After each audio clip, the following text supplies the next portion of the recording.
Hola a todos, mi nombre es Camilo Vargas Gualteros y hoy quiero hablarles del dólar y los diferentes regímenes cambiarios. Cuando hablamos de Colombia, es importante tener en cuenta que Colombia ha tenido diferentes regímenes cambiarios. El primero ha sido el patrón oro, que en ese básicamente una cantidad de pesos colombianos se cambiaban por oro, por eso se le llamaba patrón oro. Más o menos estuvo vigente hasta 1930 y pucho, que como por los 30 aproximadamente. Después se eliminó ese régimen y empezó el régimen de tasa de cambio fija. Como su nombre lo dice, el precio del dólar estaba fijo en Colombia, aunque es bueno ver que estas líneas que están acá, que están representando la devaluación del peso colombiano. La devaluación quiere decir que hay que dar más pesos colombianos por el mismo dólar. Por ejemplo, el peso se devalúa cuando hay que dar 5 pesos por dólar y pasa a ser 10 pesos por dólar. Hay que dar más pesos por el mismo dólar. Entonces acá nos está mostrando la devaluación anual en Colombia.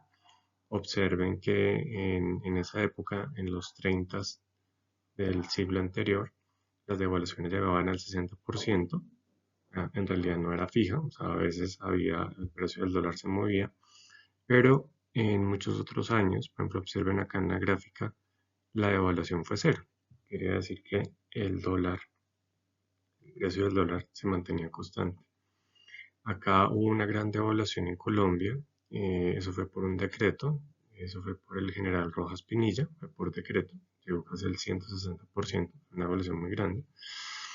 Y después de ese empezó otro régimen que se llamó el crawling peg, gota a gota, a veces es mejor llamarlo mini devaluaciones, y observen que de acuerdo a la gráfica, la devaluación iba subiendo, pero no era tan brusca como el régimen anterior. O sea, era gota a gota, es como poquito a poquito.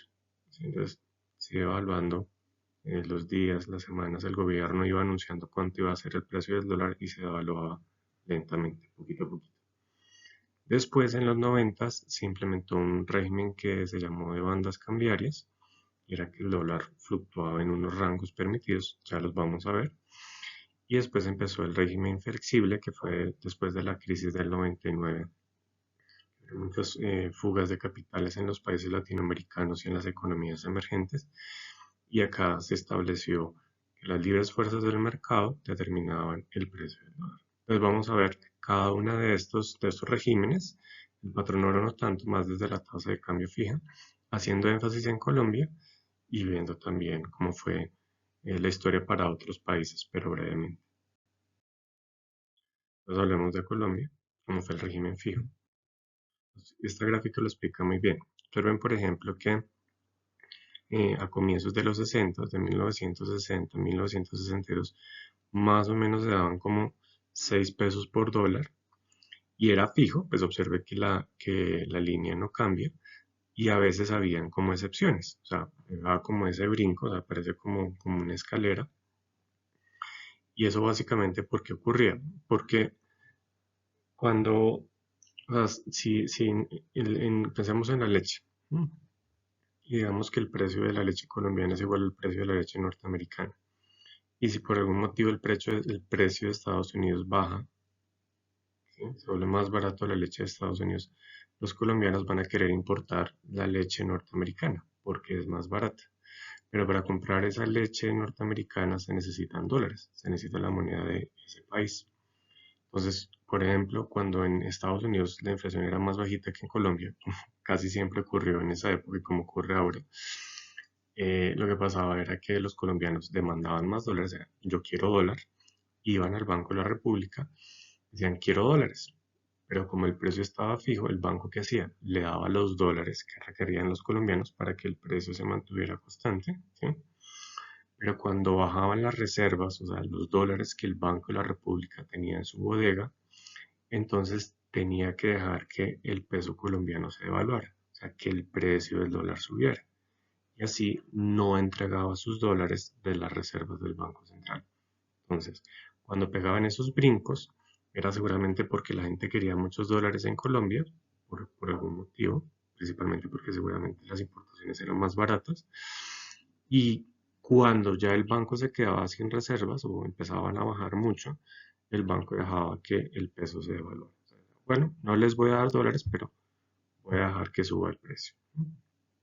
Entonces era el régimen fijo, con excepciones, ¿no? Con estas excepciones de acá. Después de 1966 en Colombia se estableció un régimen que se llamaba el crawling peg. Crawl del inglés viene como de gatear, como de escalar. Peg es que está pegado a algo. Y eran mini devaluaciones porque observen lo siguiente. Estas escaleras que estaban acá, que son escaleras grandes, en el crawling peg se volvieron escaleritas chiquitas.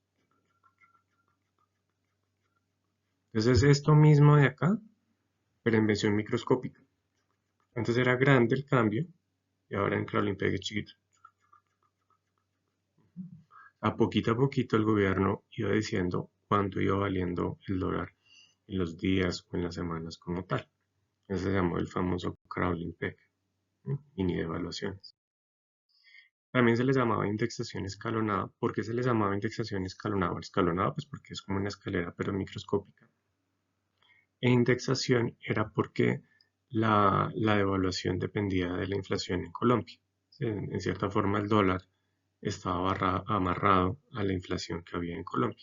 Entonces por eso hay una indexación, se amarra, se fija en relación a algo. En esa época, como vamos a ver ahora más adelante, había muchos controles cambiarios, se va a profundizar sobre eso, y el banco prestaba cuando había represión financiera, cuando había dificultades. Entonces, Krablin Peck, poquito a poquito, duró mucho tiempo. De hecho, creo que Colombia es uno de los países que más duró con el régimen de Krablin Peck. Y el dólar se amarraba a la inflación. Teóricamente, ¿cómo se ve? Pues creo que esta gráfica es muy clara. Observe que están las escaleras. Generalmente va para arriba la escalera, quiere decir que hay una devaluación. O sea, cuando va para arriba se devalúa la tasa de cambio. Y cuando baja hay una revaluación. Generalmente esto no pasaba, este pedazo de acá no pasaba, pero generalmente era que era para arriba y también era para evitar un desequilibrio en la balanza de pagos, es decir, cuando había más importaciones que exportaciones, lo que les dije, probablemente las importaciones eran más baratas y para que esa diferencia no fuera tan grande. Bueno, veamos qué más pasó bajo ese régimen de Krablin Peg. Yo sé que quedan un poquito de ecuaciones, pero un poquito, no pasa nada. Y es para ver lo siguiente. Entonces, cuando entraban dólares, por ejemplo, vamos a concentrarnos en esta época, en 1975, porque observen que hubo un cambio muy grande en la línea roja, que es las reservas internacionales, a las reservas del Banco Central, y en la base monetaria, que es la azul. Ya voy para eso. Entonces vamos a esta ecuación. Cuando hay más reservas, o sea, esta R sube, entran reservas porque entran dólares. Por ejemplo, sube el precio del café. Eso les llamaba bonanza cafetera, sube el precio del café. Entonces sube el precio del café. Por cada libra que se manda afuera, van a pagar más dólares. Entonces entran más dólares a la economía colombiana. Si entran más dólares, parte de esos dólares se depositan como reservas en la caja fuerte del Banco de la República. Entonces suben las reservas y cuando suben las reservas para que se cumpla esta igualdad también tiene que subir la base monetaria. Entonces cuando subía rojito, lo que quiero que quede acá era que azulito también subía, que era la base. La base es la suma del efectivo que se llama cash más las reservas.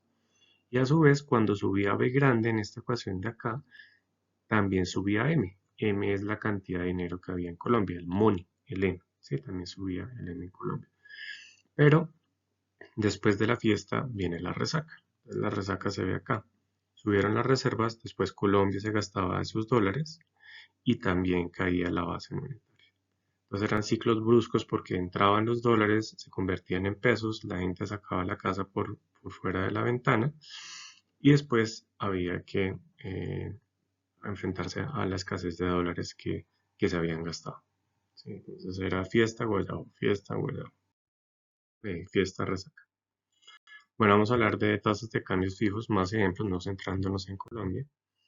Por ejemplo, esta es la tasa de cambio de la moneda de Tailandia, el baht tailandés. O sea, es más o menos que antes de la fuga de capital, o sea, antes de que los inversionistas sacaran los dólares de Tailandia, en el 97 más o menos se daban 25 bahts, o sea, 25 unidades de la moneda de Tailandia a cambio del dólar.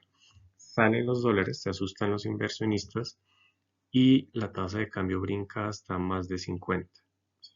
Una devaluación exagerada. Antes del 97 se daban 25 watts por dólar y después brinca a más de 50 watts por dólar. O sea, esto es gravísimo. O sea, primero porque es muy grande y es en un periodo de tiempo muy corto. A eso los economistas le llamamos una sobrereacción de la tasa de cambio. Pues tuvo una reacción muy fuerte.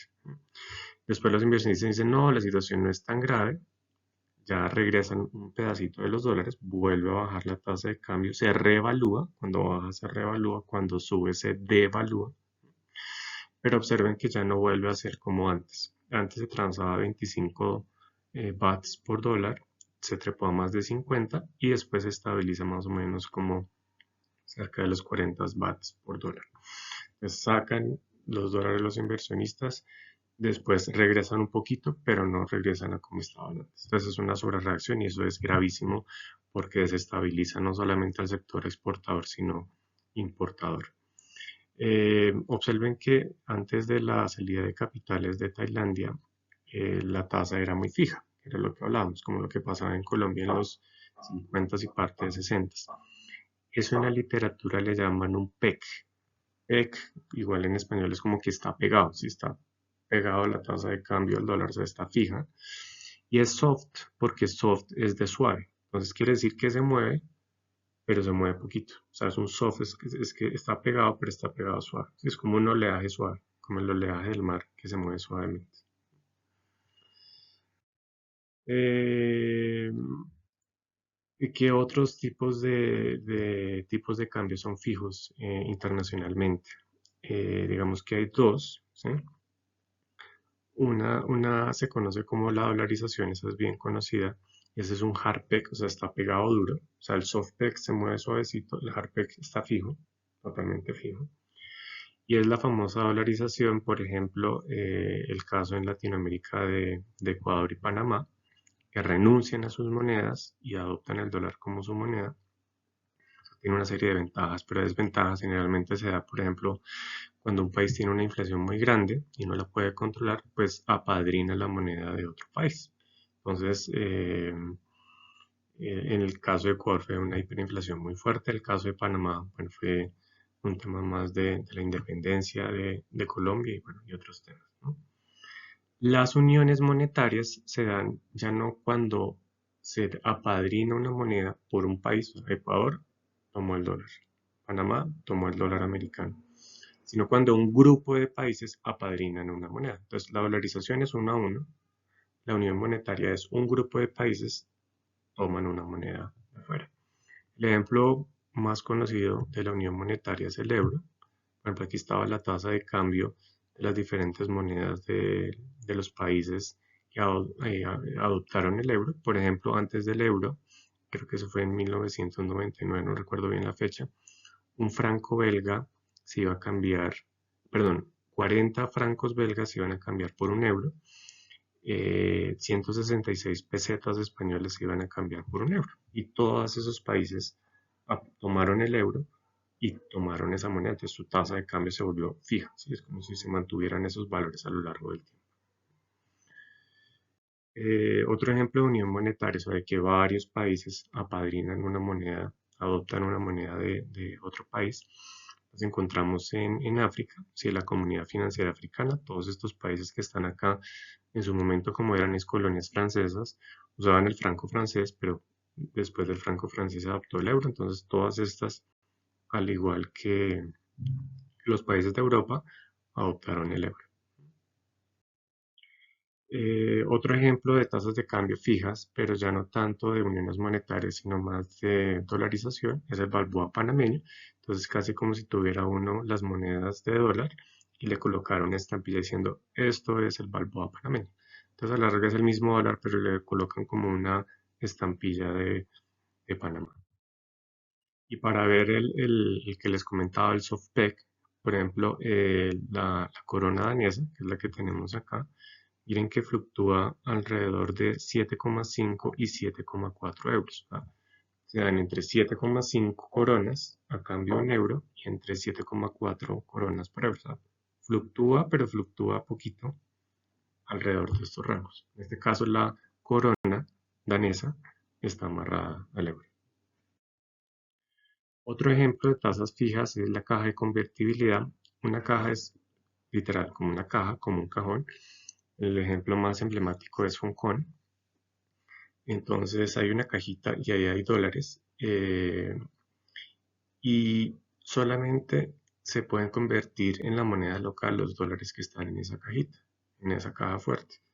Entonces el Banco Central de Hong Kong no puede emitir dólares de Hong Kong, que es su moneda por su cuenta, salvo que no tenga el respaldo en dólares.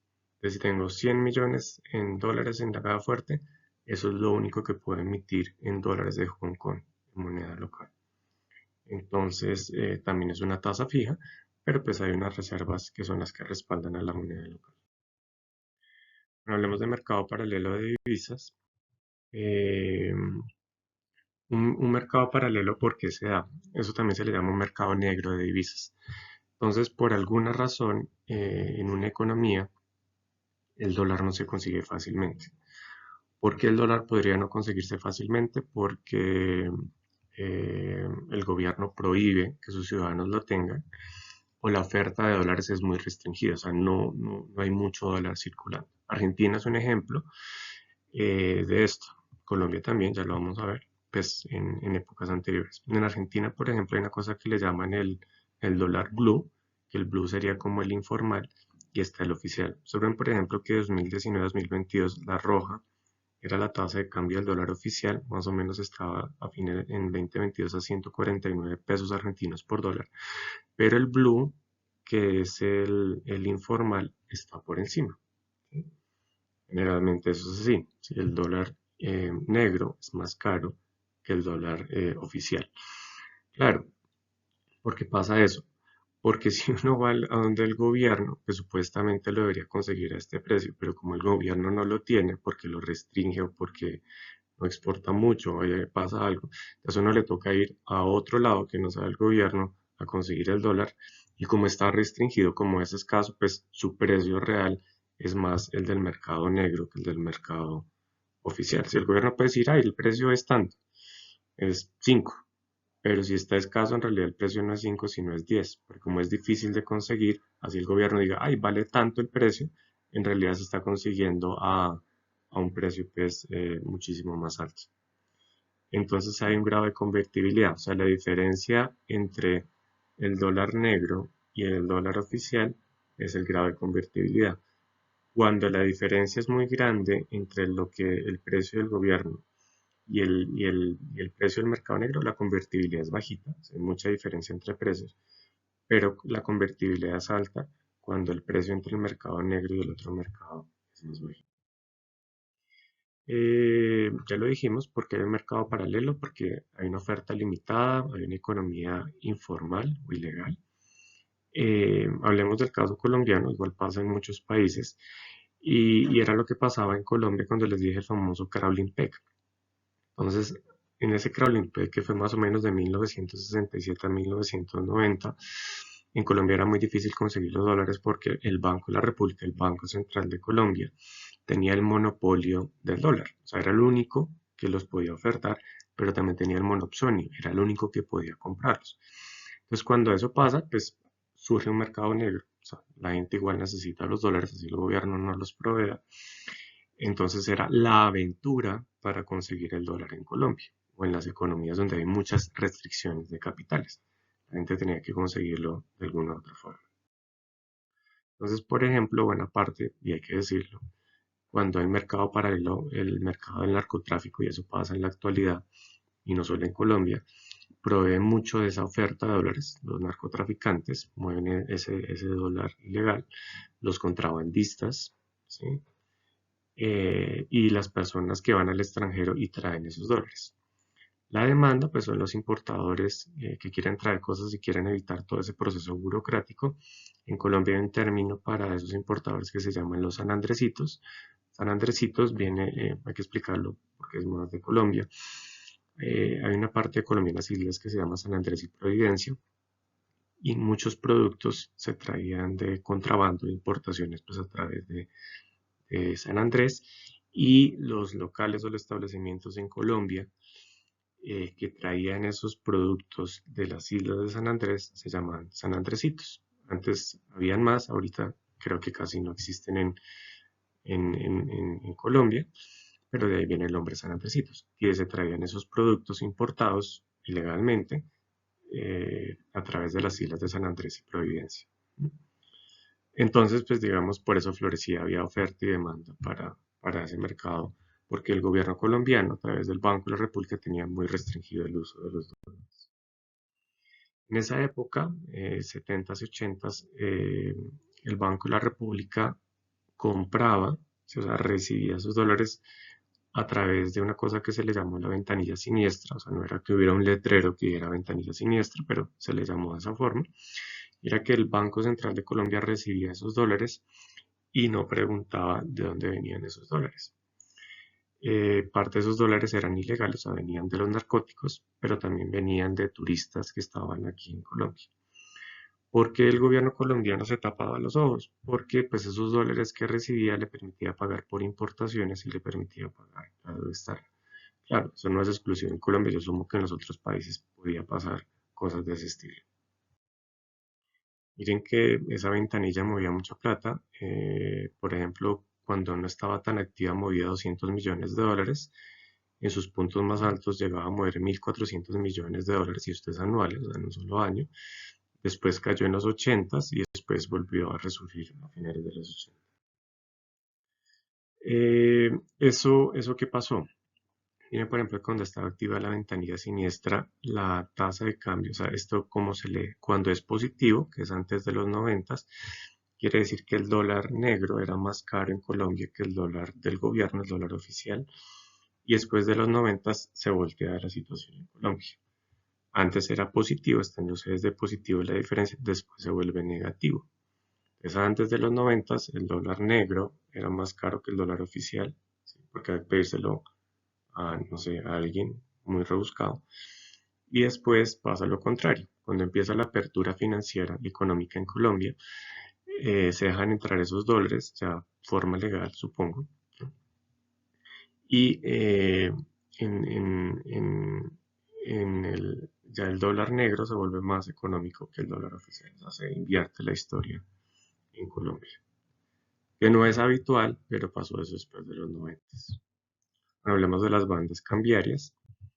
Entonces, recapitulando, entonces estaba el patrón oro, no hablamos casi de ese, muy por encima, después tasas de cambio fijas, estaba el softpec, el hardpec, vimos lo del euro, lo de la corona danesa, lo de los países africanos, lo del dólar de Hong Kong, el Kremlin Pec en Colombia, y ahorita el sistema de bandas cambiarias fue implementado en Colombia, ya lo vamos a ver, y en otros países, vamos a ver ahorita. Pero ¿cómo funcionaba teóricamente?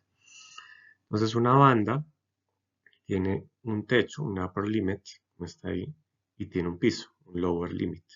Entonces mientras el dólar se moviera dentro de la banda, el Banco de la República se quedaba quieto. Era como libre mercado, no pasaba nada.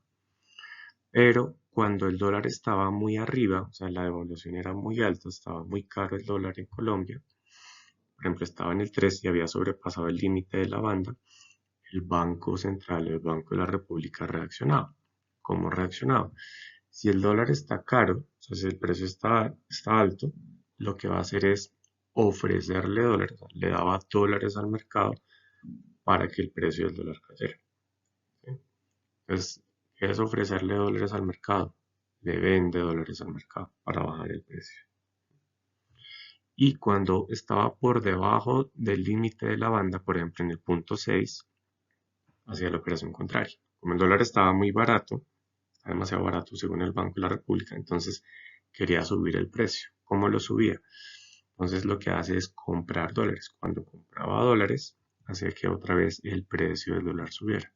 ¿Sí? Entonces estaba bajito, compraba dólares y subió el precio. Mientras estuviera dentro de la banda no pasaba nada. El Banco Central no intervenía cuando estaba en 5, no intervenía cuando estaba en 4, no intervenía cuando estaba en 2. Observen algo importante. Una banda tiene una paridad central. Una paridad central es el punto medio de la banda, ¿sí? Es como el promedio, ¿sí? Una banda también tiene la amplitud, hay bandas más anchas, hay bandas más estrechas, y la pendiente, cuánto se inclina como tal. Por ejemplo, veámoslo acá. En Colombia, cuando fue el régimen, lo que les dije en los 90 de bandas móviles, o tasas mixtas, también se les llama, observen, por ejemplo, que la pendiente de la banda cada vez se hacía más inclinada, cada vez subía. Eso quería decir que cada vez era más hacia la devaluación, se inclinaba cada vez más, iba más para arriba. Y observe que la amplitud de la banda cada vez se hacía más ancha. ¿Sí? Miren acá, no era tan amplia, del 91 al 93, ya justo antes de quitar las bandas, pues la amplitud era mucho más ancha. Y la paridad central, pues es la línea roja. Pero observe que la tendencia siempre es para arriba, para la devaluación.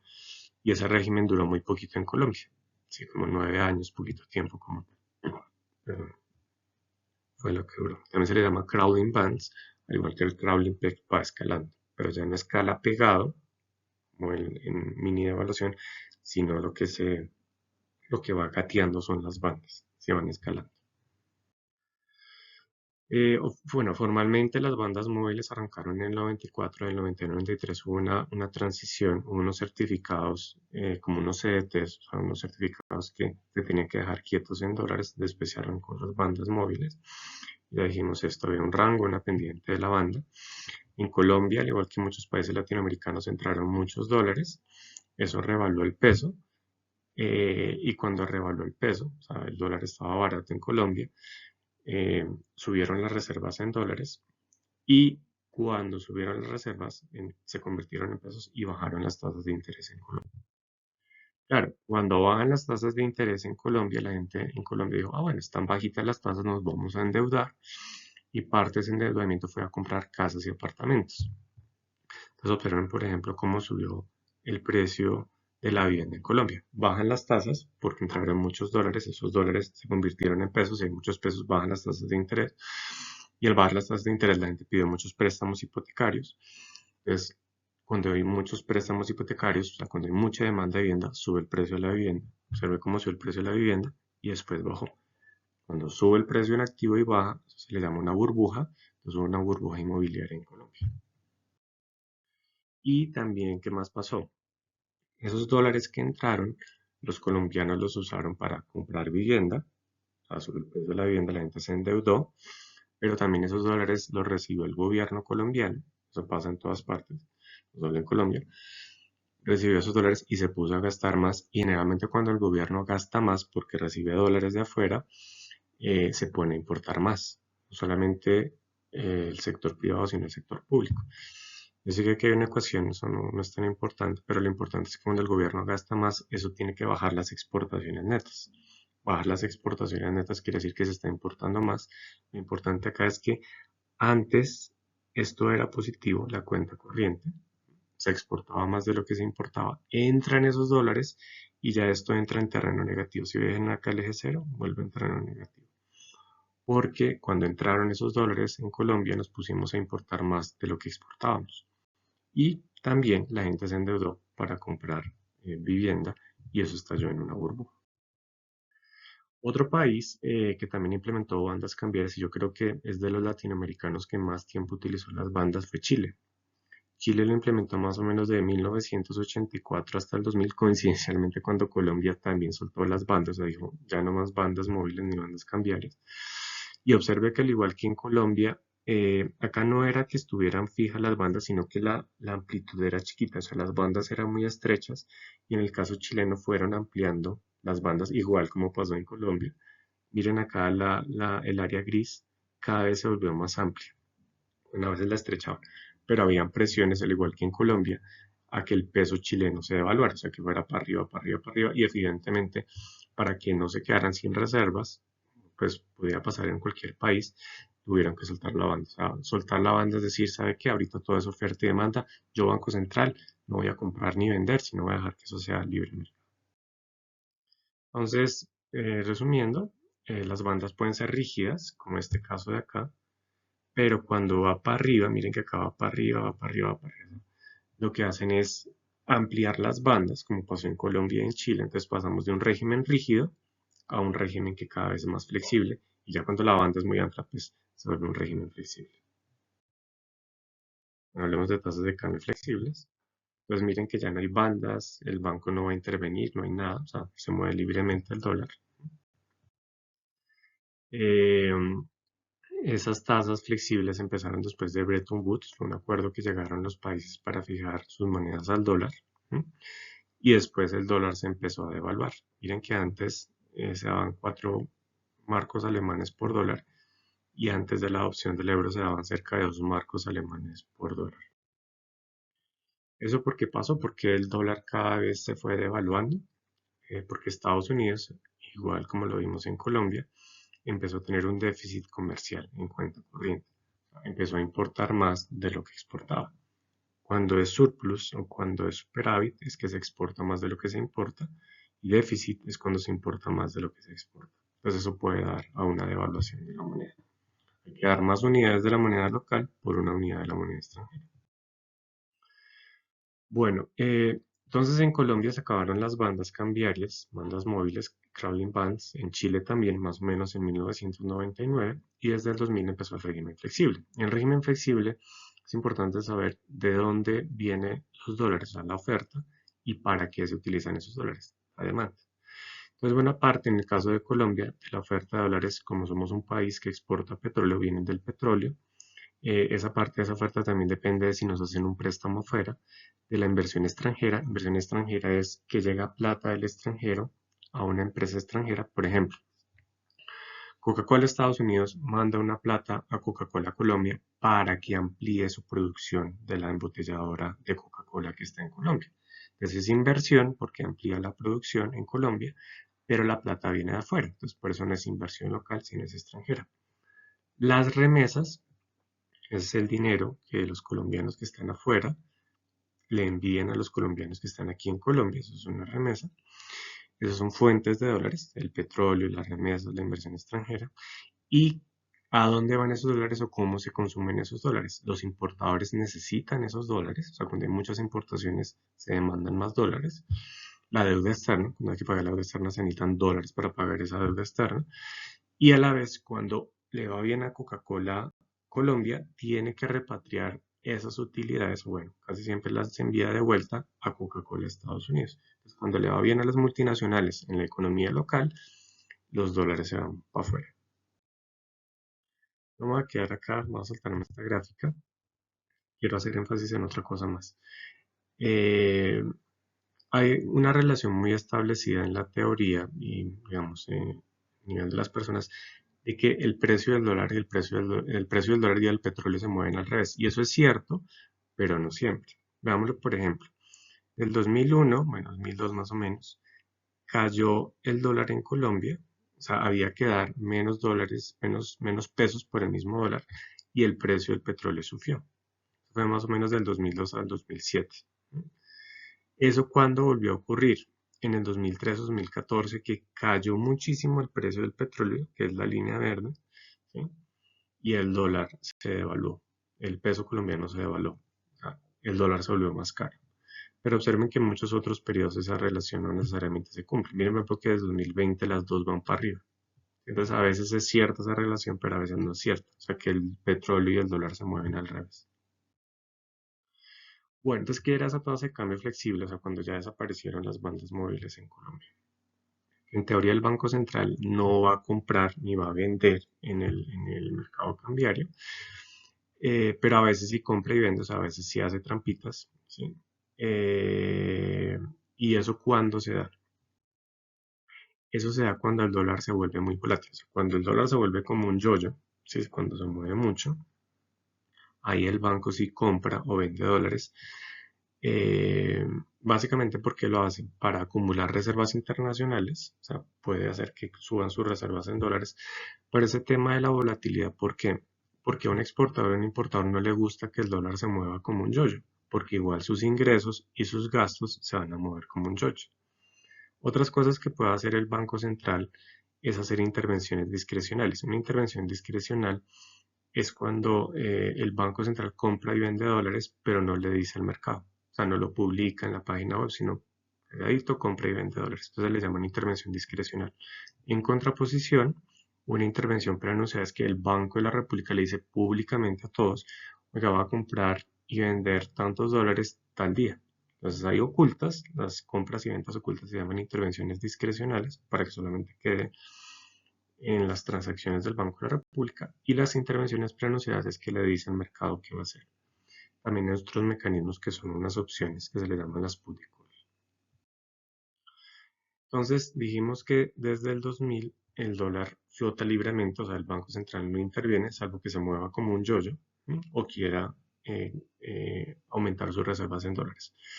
Miren, por ejemplo, que la volatilidad del dólar, que se mide por una cosa que es la desviación estándar, si no, no vamos a entrar en detalles, es una cosa estadística, pero miren que hubo periodos de alta volatilidad, o sea, que el dólar se movió mucho, por ejemplo, en el 2001, 2002, sí, hubo el corralito en Argentina, fue una época fuerte, en Brasil también, hubo cosas fuertes, 2008, 2009, cuando fue la crisis internacional del 2008, también se movió mucho, cuando el petróleo cayó mucho de precio, en 2015 el dólar se volvió muy volátil, o sea, entre más alto es que es más volátil, y en el 2022 también se volvió muy volátil. Observe que en esa época se desarrollaron los forwards, ¿sí? O sea, antes casi no se transaban en Colombia, después sí, por lo que les dije, un forward es como cuando uno tiene, por ejemplo, tiene la preventa de una película. ¿Sí? Entonces dicen, ahí van a sacar una película de este superhéroe dentro de un mes. ¿Quién quiere comprar las boletas, los tiquetes de esa película antes de que salga? Entonces dicen, el precio es tanto, entonces uno es como si uno estuviera comprando un futuro. Un futuro es antes de que salga la película, ya uno compra la entrada a la película y el precio está fijo. Si eso es un futuro, un tipo de futuro son los forwards. La palabra forward viene de cuando uno tiene los botones de los reproductores.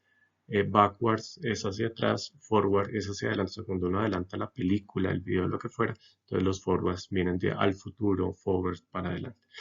Y eso hace que los exportadores y los importadores puedan dormir más tranquilos. Porque si bien el dólar se va a seguir moviendo, como hacen un contrato para fijar el dólar, o sea, entre dos partes, entonces el dólar va a estar fijo, pero solamente para quienes firmen ese contrato. Para el mercado, pues sí se va a mover como un yoyo. Entonces, cuando se vuelve flexible la tasa de cambio exportadores e importadores, no es sorpresa, se empieza a desarrollar un mercado de forwards. Bueno, ya para ir cerrando, temas de otros países, tasas de cambio, por ejemplo, lo de Rusia que ha estado pues muy movido. Miren, por ejemplo, que acá hubo como una sobrereacción de la tasa de cambio rublos por dólar. O sea, antes de la invasión de Ucrania estaba como en, ¿qué será eso? Como en 75 rublos por dólar. Después brincó a 135. Después los mercados se calmaron y dijeron, ay, la cosa no es tan grave. Incluso se reevaluó. Miren que bajó de 135 a 60. Y ahí estaba moviéndose. Por eso algunos dicen que la economía rusa no se vio tan afectada por la guerra porque el rublo no se ha devaluado mucho. ¿Sí? Entonces hubo una reacción sí fuerte, pero ya en los mercados se calmaron. Entonces no está tan fuerte el tema de la devaluación. Entonces por eso algunos dicen que la guerra no ha afectado tanto a Rusia. Y otro tema también, aunque no es de las divisas tradicionales, un Bitcoin. eh, sí, Bitcoin es de amores y odios. Acá lo que hacemos es no mirar su precio en dólares, sino en oro. O sea, un Bitcoin, ¿cuántas onzas de oro nos permite comprar? Miren que aquí hubo una burbuja, subió y bajó, fue en 2017, y en la actualidad fluctúa mucho, sí, se mueve mucho. Cuando le fue bien al Bitcoin, que también son puras burbujas, hay que tener cuidado porque a veces sube y baja mucho de precio. Por ejemplo, cuando estaba en el punto más alto, estaba 37 onzas de oro se daban por un Bitcoin. Después perdió valor, se devaluó, se devaluó el Bitcoin frente al oro. Y actualmente está, bueno, actualmente en marzo del 2023 estaba a 10 onzas por Bitcoin. Pero igual lo coloco porque lo harto es que se mueve mucho, pero yo creo que es de los poquitos activos que se ha fortalecido frente al oro. Si observen que cuando salió valía como 0.05 onzas y ahora, a pesar de que se mueve mucho, o bueno, en marzo del 2023 estaba a 10. O sea, igual la tendencia es al alza, pero hay que tener cuidado porque se mueve mucho. Bueno, eso era todo lo que quería contarles sobre tasas de cambio.